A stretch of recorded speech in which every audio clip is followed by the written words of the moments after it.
அம்மா காயத்ரி. சொல்லுங்கப்பா. சொல்லுங்கப்பா. நான் கொஞ்சம் வெளியே போயிட்டு வந்துடுறேன். வரும்போது இபி பில் கட்டிட்டு வந்துடுறேன். சரிப்பா. வந்து கதவு சாத்திக்கமா.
ஏடிஎம் கார்டை மறந்துட்டேன்.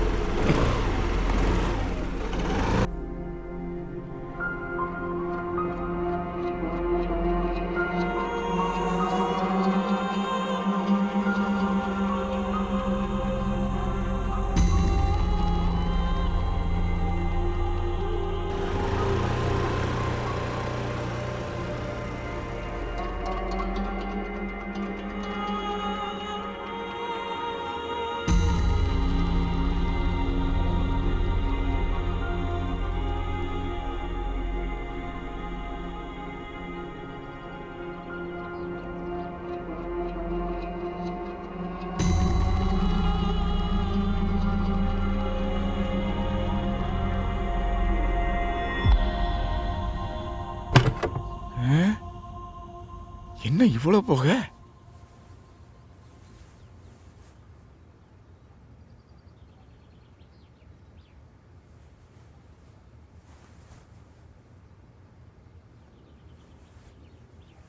என்னம்மா திடீர்னு இவ்வளோ சாம்பிராணி போக போட்டிருக்க?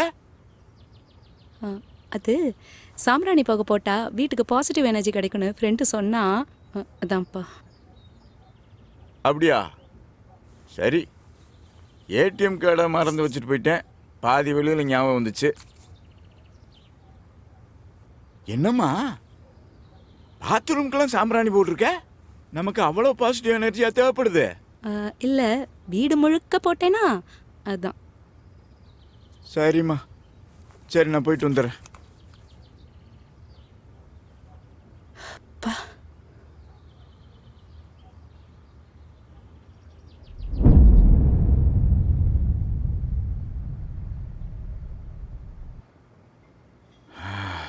பாப்பா இபி ஆஃபீஸில் ஒரே கூட்டம். 2 மணி நேரம் ஆகிப்போச்சு, அதுலேயே வகுப்பு பசிக்க ஆரம்பிச்சிருச்சு. நீ சாப்பாடு போட்டு நீ உட்காந்து சாப்பிடு. இதோ உட்காரேன்ப்பா. என்ன சிகரெட் வாடை அடிக்குது? ஓ, இதுக்கு தான் அந்த சாம்பிராணி புகையா?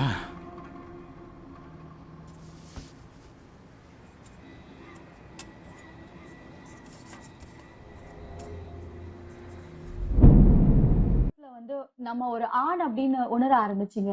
ஸோ நான் எப்படி என்ன டிரான்ஸ்மேன் உணர்ந்தேன்னா, நான் டிரான்ஸ்மேன் உணர்றதுக்கு முன்னாடி நான் பையன்றதை ஒரு 8 வயசு 9 வயசுல நான் உணர்ந்துட்டேன். ஸோ இந்த சின்ன வயசுல இருக்கும் போதே நமக்கு வந்து ஒரு ஜெண்டர் நியூட்ரலாக ஒரு ட்ரெஸ் போடுவோம் இல்லையா? பேண்ட் ஷர்ட் போட்டுக்கலாம், ட்ரௌசர் போட்டுட்டு விளையாண்டுட்டு ஒரு ஏரியா பசங்களோட விளையாண்டுட்டு அப்படியே நம்ம இருப்போம். அப்படி இருக்கப்போ ஜெண்டர்ன்றது ஒரு விஷயம் தெரியாது.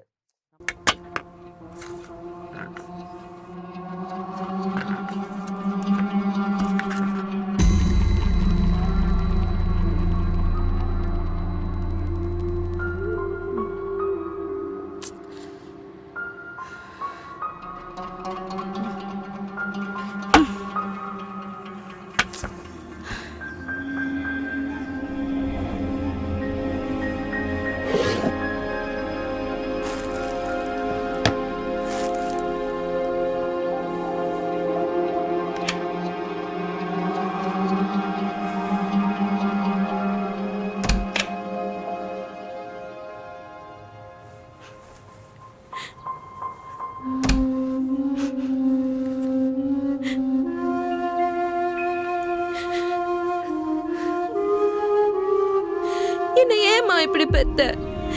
நான் பொண்ணா இல்ல பையனா? என்ன பொண்ணா நினைச்சுக்க தோணல. எனக்கு இப்படி இருக்க பிடிக்கலமா. பேசாம என்னை உன் கூட கூட்டிட்டு போக வேண்டியதானே?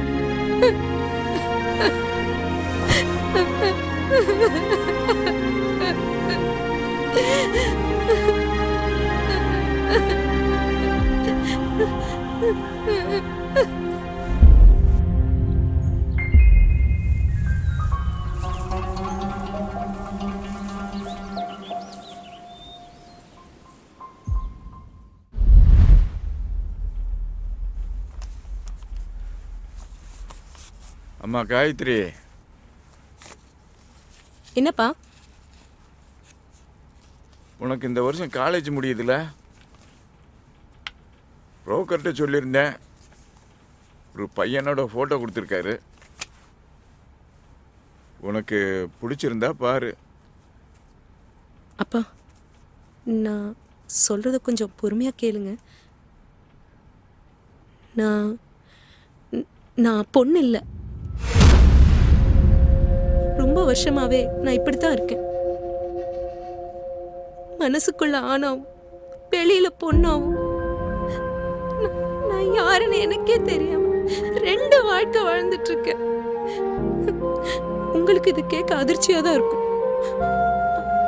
ஆனா இந்த குழப்பத்துல நான் செத்துருவேன் போல இருக்கு. கல்யாணம், மாப்பிள்ளை, எனக்கு இதெல்லாம் வேணாம்ப்பா. அருவருப்பா இருக்கு. ஏன்னா நானே என்ன பையனா தான் பாக்குறேன். அம்மா இருந்திருந்தா என் பிரச்சனையை சொல்லி புரிய வச்சிருப்பேன். உங்களுக்கு புரியாது. என்னால உங்களுக்கு அசிங்கம் வேணாம்ப்பா. நான் போயிடுறேன்ப்பா. எங்கேயாவது போயிடுறேன். காயத்ரி,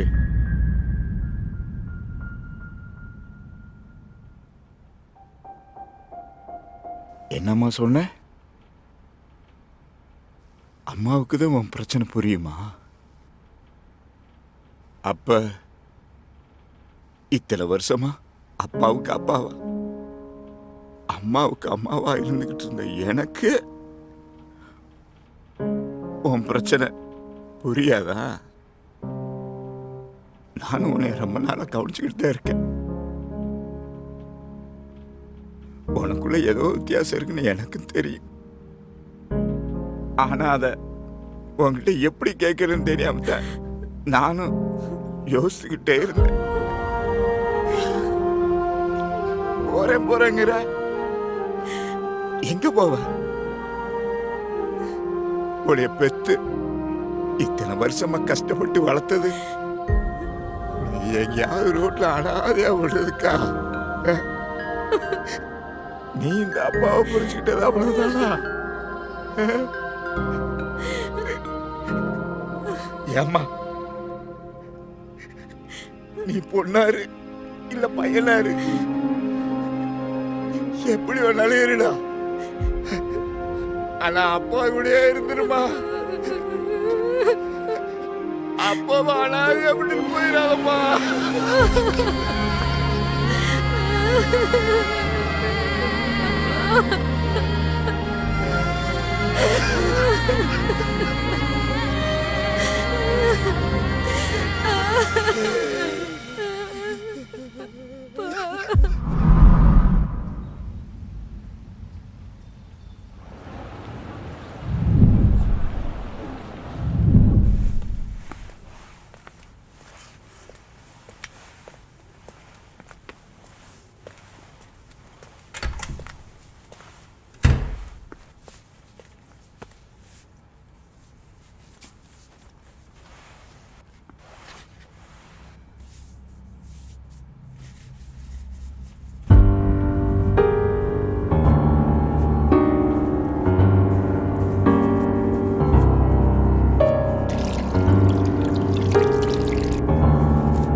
இனிமேல் இந்த வேலையை பண்ண சொல்லாத. எனக்கு பயமா இருக்கு. ஏதாவது பிரச்சனை வந்துடும். நான் பண்ண மாட்டேன். அதெல்லாம் ஒரு பிரச்சனையும் வராது. நான் பார்த்துக்கிறேன்.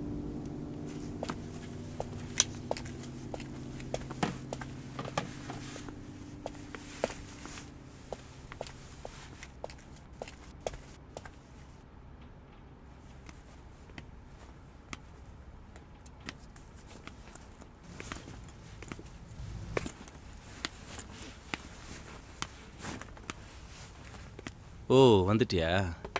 உட்கார். இல்லை பரவாயில்ல சார். அட உட்கார் உட்கார்.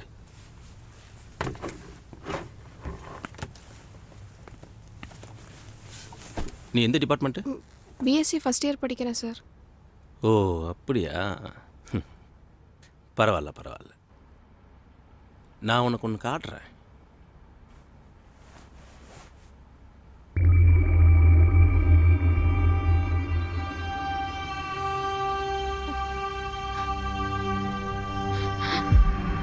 சார் வேணாம் சார், டெலீட் பண்ணிடுங்க சார். கண்டிப்பாக டெலீட் பண்ணிடு. அதுக்கு முன்னாடி நான் சொல்கிறது செய். இல்லை சார், அதெல்லாம் நல்லா முடியாது சார். ப்ளீஸ் டெலீட் பண்ணிடுங்க சார். இங்கே பார், நான் சொல்கிற மாதிரி கேட்டா காலேஜ் வரலைன்னா கூட நீ பாஸ் பண்ணிடுவ. இல்லை இந்த வீடியோவை உங்கள் அப்பாவுக்கு அனுப்புவேன். புரியுதா? நான் கேட்குற காசை அவர் கொடுத்தா இந்த வீடியோவை டெலீட் பண்ணிடுவேன். இல்லைன்னா நெட்டில் போட்டுருவேன். எப்படி பார்த்தாலும் எனக்கு காசு வந்துடும். ஆனால் பிரச்சனை உனக்கு தான். இதெல்லாம் சாதாரணமாக நடக்கிறது தாம்மா. நிறைய பொண்ணுங்க பண்ணிட்டு இருக்க விஷயந்தான். சும்மா ஜாலியாக எடுத்து இங்கே பார், பயப்படாது. ஹெச்ஓடி நல்லவர் தான். உனக்கு எந்த பிரச்சனையும் வராமல் பார்த்துக்குவார். பயப்படாத. நான் இப்போ அவருக்கு கால் பண்ணுறேன். அவரே வருவார். நீ ஏன் பேசிப்பாரு. இல்லை சார், என்னால் முடியாது சார். ஏய் ஏய் ஏய், நில்லு. நீ எவ்வளவு சொன்னாலும் கேட்க மாட்டியா? விட்டுருங்க சார். பிரச்சனை Please பண்ணாம சார், ஒழுங்கா நான் delete சொல்றத கேளு. பண்ணிடுங்க சார். நான் போகணும் சார், விட்டுருங்க சார், இல்லன்னா ப்ளீஸ் சார். செத்துரு.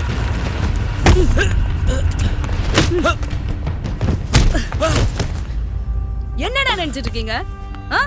பொண்ணுங்கன்னா உங்களுக்கு அவ்வளவு கேவலமா போச்சா? படிக்க வர இடத்துல ஏன்டா இப்படி படுத்துறீங்க?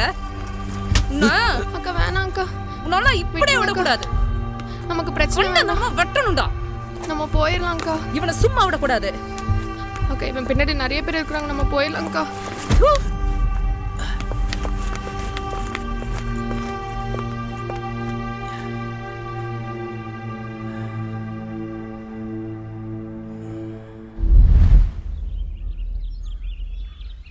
அக்கா நீங்கள் மட்டும் வரலைன்னா இந்நேரம் எனக்கு என்ன நடந்திருக்குன்னே தெரியல.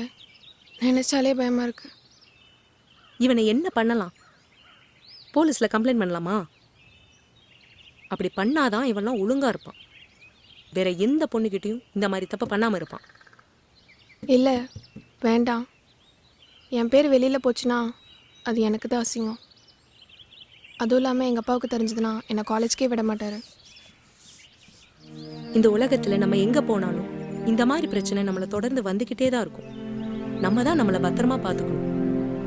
சரிக்கா, நீங்கள் பண்ண ஹெல்ப்புக்கு ரொம்ப தேங்க்ஸ். உங்களை பார்த்ததே எனக்கு ஒரு தைரியம் வந்த மாதிரி இருக்கு. சரி, ஏதாவது ஹெல்ப் வேணும்னா என்கிட்ட சொல்லு. என்னை வீடியோ எடுத்து வச்சு பிளாக்மெயில் பண்ணிட்டு இருக்கான்.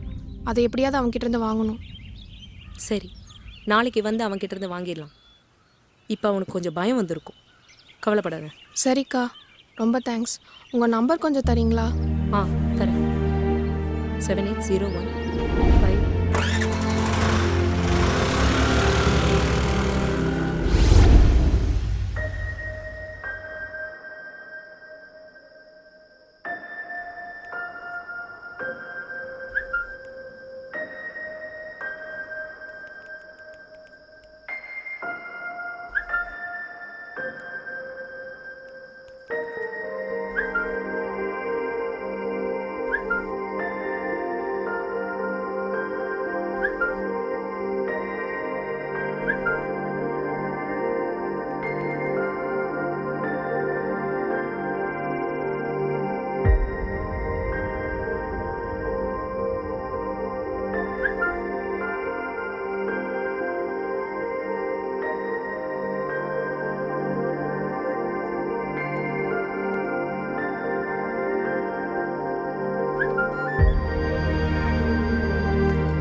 ஏன் இப்படி பார்க்குற? நேற்று உங்களை பார்த்தப்போ ஹீரோ மாதிரி இருந்துச்சு. அப்போ இன்னைக்கு? இன்றைக்கும் தான். ஆமாம், நேற்று ஏன் கிஸ்ஸிங் ஸ்மைலி அனுப்புனேன்? அதுவா, அனுப்பணும்னு தோணுச்சு. ஓ, மெசேஜில் மட்டும்தானா?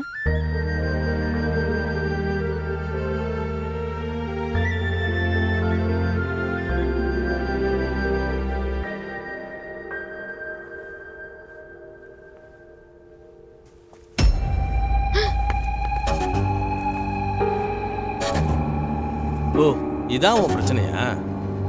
உனக்கு ஆம்பளைகளை பிடிக்காதோ? நேத்து என் மூஞ்சில காரியா துப்புற. இந்த விஷயத்தை மட்டும் வெளியில சொன்னா உங்க நிலைமை என்ன ஆகும் தெரியுமா? இங்க பாரு, வேணாம், நீ பண்றது தப்பு. நீ என்னடி என்ன அதிகாரம் பண்ற? சார் வேணாம் சார். வாடி. சார் விட்டுருங்க சார், ப்ளீஸ் சார். சார் விட்டுருங்க சார், ப்ளீஸ் சார். சார் வேணாம் சார், வேணாம் சார், ப்ளீஸ் சார் விட்டுருங்க சார். சார் வேணாம் சார், விடுங்க sir, please sir. Sir please sir விட்டுருங்க சார். சார் வேணாம் sir, please sir. Library close பண்ண போறேன், எல்லாம் வெளில கிளம்புங்க. வேணாம் சார். இந்த விஷயத்தை மட்டும் வெளியில சொன்னேன், வேணாம் சார். உன் வீடியோ இன்னைக்கு வெளியில வந்துடும். சார் சார் வேணாம் சார். என்ன சார் பண்ணுறீங்க சார்?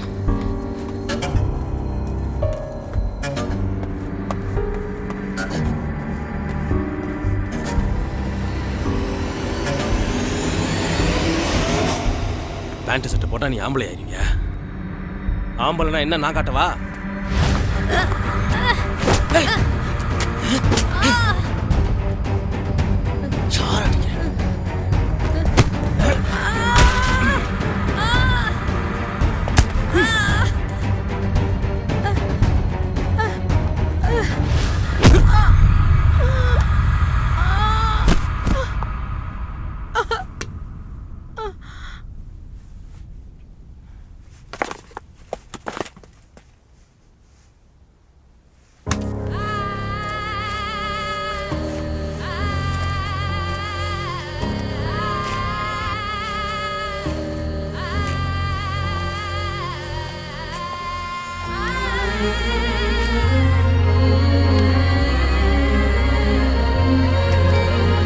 வரமாய் வந்த பிறவியே, உயிரான போதும் கருவியே, ஓர் விதையாய் வளர்ந்தாயே, கண்ணே சிதைந்தாயே. போராட என்னும் நெஞ்சமே, போராட்டம் மட்டும் நெஞ்சுமே, கண்ணே கலங்காதே, வரும் காலம் பதில் சொல்லுமே.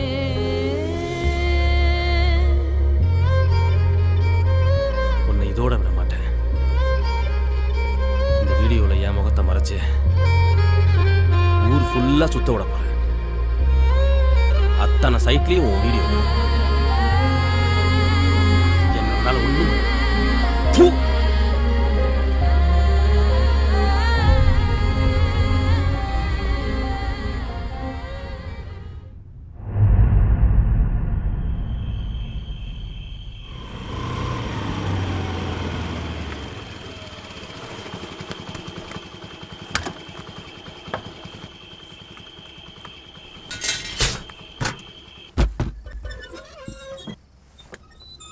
ஏன் லைட்டு கூட போடாமல் இருக்கு?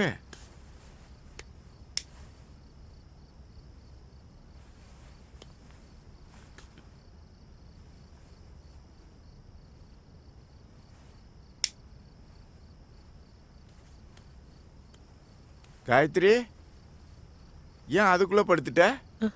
ஒன்றும் இல்லைப்பா, லேசாக காய்ச்சல் அடிக்குது, அதான். காய்ச்சல் அடிக்குதா? மருந்து எதுவும் வாங்கிட்டு வரட்டுமாமா? டேப்லெட் சாப்பிட்டேன்ப்பா. நான் கொஞ்ச நேரம் தூங்குறேன். சரிம்மா, தூங்கு. லைட் அமர்த்திடுறேன்.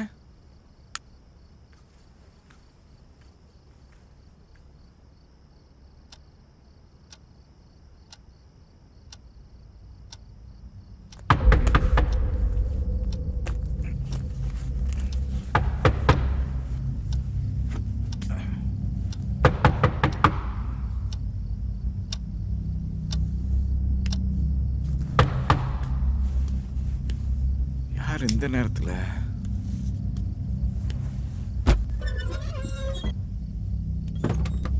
ரகு, என்னடா திடீர்னு வந்திருக்க?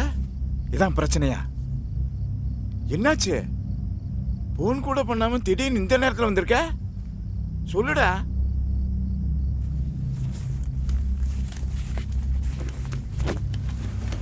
ஏய், கேக்குறேன்ல, என்னாச்சுடா? காயத்ரி எங்க? உள்ள தூங்கிக்கிட்டு இருக்கே. ஏன், என்னாச்சு? உங்ககிட்ட ஏதாவது சொன்னாலா? இல்லையே, காய்ச்சல் அடிக்க தூங்குறேன்னு சொல்லி தூங்கிக்கிட்டு இருக்கே. ஏன், என்னாச்சு? ஏய், கேட்குறேன்ல.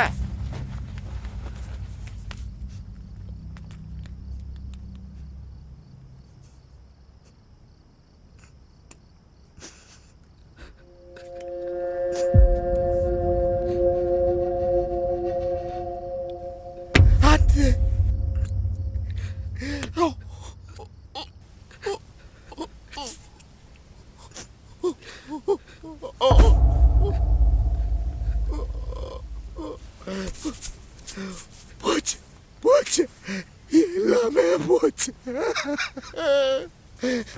ஐயோ, என்னடா ஆச்சு? வாட்ஸ்அப் குரூப்ல வந்துச்சு, என் ஃப்ரெண்டு காமிச்சேன். இது அக்கா தானு கேட்டா எனக்கு என்ன சொல்றதுன்னே தெரியலப்பா. என் பிள்ளைய என்னெல்லாம் பாடுபடுத்தினாங்களோ போச்சுடா. என் பொண்ணோட மானத்தவே போச்சுடா. ஐயோ போச்சு.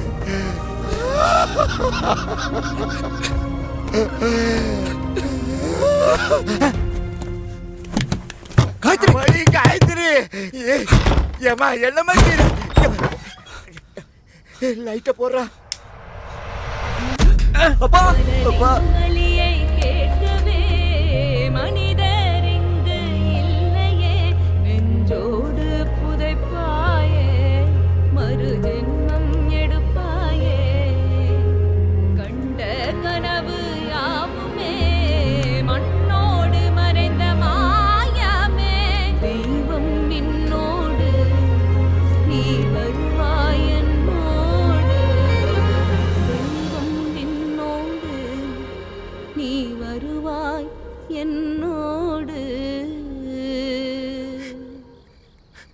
என் பொண்ணோட உசுறு என் கைவலியே போனதை நான் பார்த்தேன் தம்பி. உலகத்தில் வாழ தகுதி இல்லாத அளவுக்கு என் பொண்ணு அப்பேற்பட்ட பாவ பிறவியா. சின்ன வயசுலேருந்து அவளை திட்டினதில்லை, அடித்ததில்லை. அப்படியெல்லாம் வளர்த்த பொண்ணு என் கண்ணு முன்னாலே துடி துடிச்சு செத்ததை பார்த்து என்னால் காப்பாற்ற முடியல. பெத்த பொண்ணு இந்த குளத்துல பார்க்குறது நான் என்ன பாவம் பண்ணேன்னு தெரியல.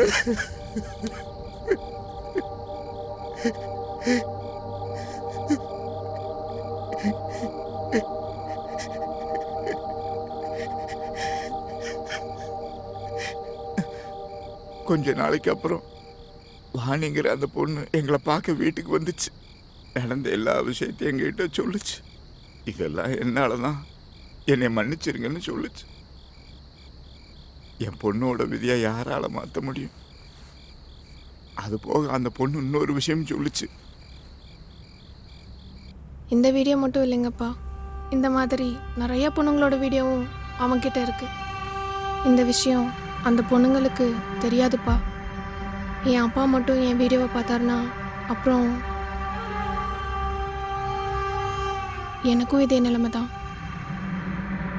என் பொண்ணத்தை என்னால் காப்பாற்ற முடியல. இந்த பொண்ணையாவது காப்பாற்றலாம்னு நினச்சேன். இவனை தேடினேன். எப்படியாவது இவனை தேடி அந்த வீடியோ வாங்கி அழிச்சிடலாம்னு நினச்சேன். என் பொண்ணு இறந்ததுக்கப்புறம் இவன் அந்த காலேஜுக்கே போகலை. எங்கே போனான்னு தெரியல. இவனை எப்படி கண்டுபிடிக்கலன்னு தெரியாமல் தான் உங்கள் ஆஃபீஸ்க்கு போய் சொல்லிட்டு வந்தேன். என் பையனை அவனை ஒரு பக்கம் தேடி இருக்கான், அது எனக்கு தெரியல. என் பையன் அவனை கண்டுபிடிச்சிட்டான். எங்கள் அப்பாவுக்கு தெரியுமா இவனை நானும் ஒரு பக்கம் தேடினேன். இவன் தங்கியிருந்த வீட்டுக்கு ஆப்போசிட்டில் தான் என் ஃப்ரெண்டோட ரூம் இருக்குது. ரொம்ப நாளைக்கு அப்புறம் இவன் அந்த வீட்டுக்கு வந்திருக்கிறதா என் ஃப்ரெண்டு சொன்னான். நான் அவங்ககிட்ட ஃபோனை கொடுக்க சொன்னேன். நான் வாணியோட அண்ணன் பேசுகிறேன், அந்த வீடியோவை டெலீட் பண்ணோம், வேறு எந்த பிரச்சனையும் வேண்டாம்னு சொன்னேன். அவன் பணம் கொடுத்தா என் கண்ணு முன்னாடியே அந்த வீடியோ டெலீட் பண்ணுறேன்னு சொன்னான். பணத்தை எடுத்துக்கிட்டு என்னை ஒரு இடத்துக்கு வர சொன்னான். நான் அங்கே போனேன்.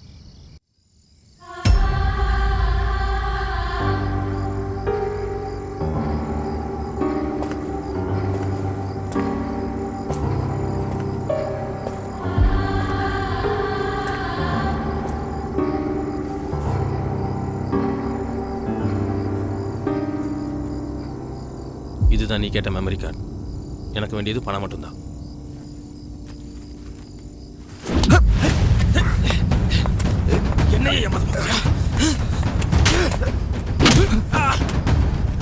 இன்னும் எத்தனை பொண்ணுங்களடா இந்த மாதிரி பண்ணுவ?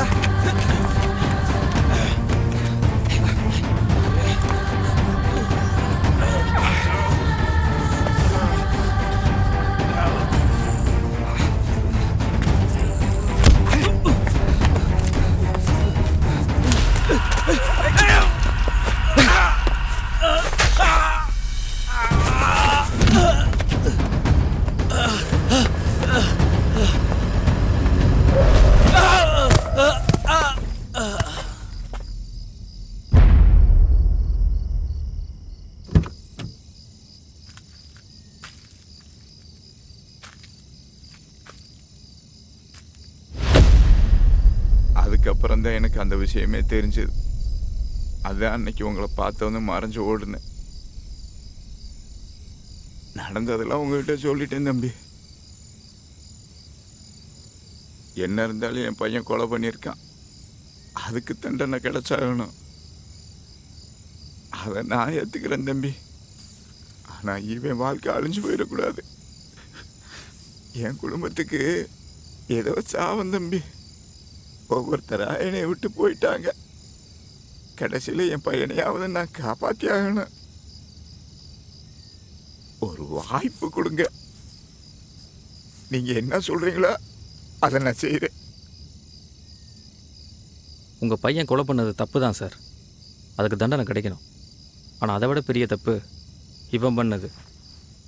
இவன் மட்டும் இல்லை, இதில் சம்மந்தப்பட்ட நிறைய பேர் இந்த உலகத்தில் சுதந்திரமாக வாழ்ந்துக்கிட்டு தான் இருக்காங்க. அவங்க எல்லாரும் தண்டிக்கப்பட வேண்டியவங்க தான். சில நேரங்களில் சட்டம் சரியான தண்டனை கொடுக்கறதில்ல. இது இவனுக்கு கிடைச்ச தண்டனையாக இருக்கட்டும். உங்கள் பொண்ணுக்காகன்னு பார்க்காம இன்னொரு பொண்ணுக்காகவும் நீங்கள் 2 பேரும் இவ்வளோ கஷ்டப்படும் போது அது என்னால் கிட வேண்டாம் சார். இந்த விஷயம் தெரிஞ்சது நம்ம 3 பேர் மட்டும்தான்.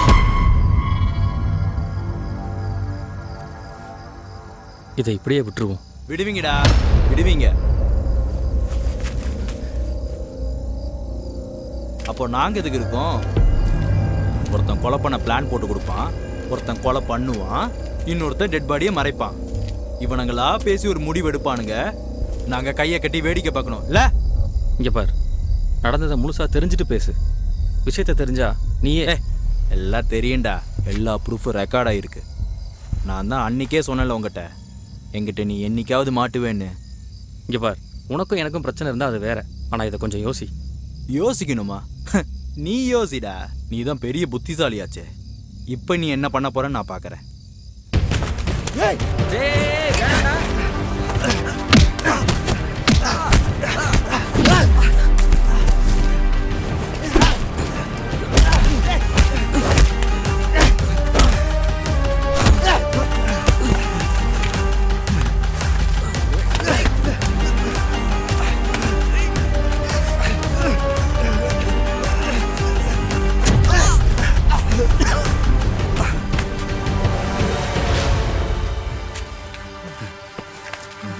தம்பி, ராகே, எந்திரிடா.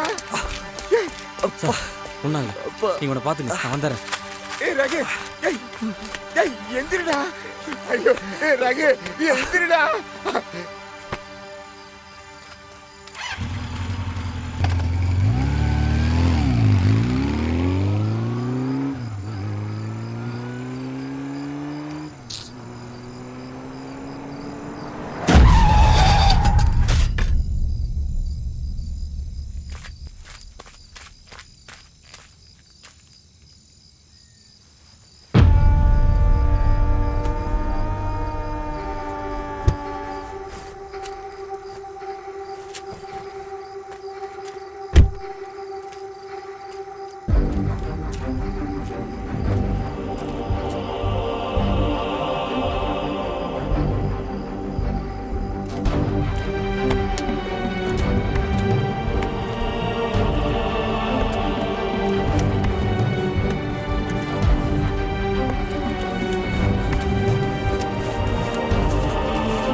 நீதி சொல்லும் செய்தி மனிதம் ஒன்று தானடா.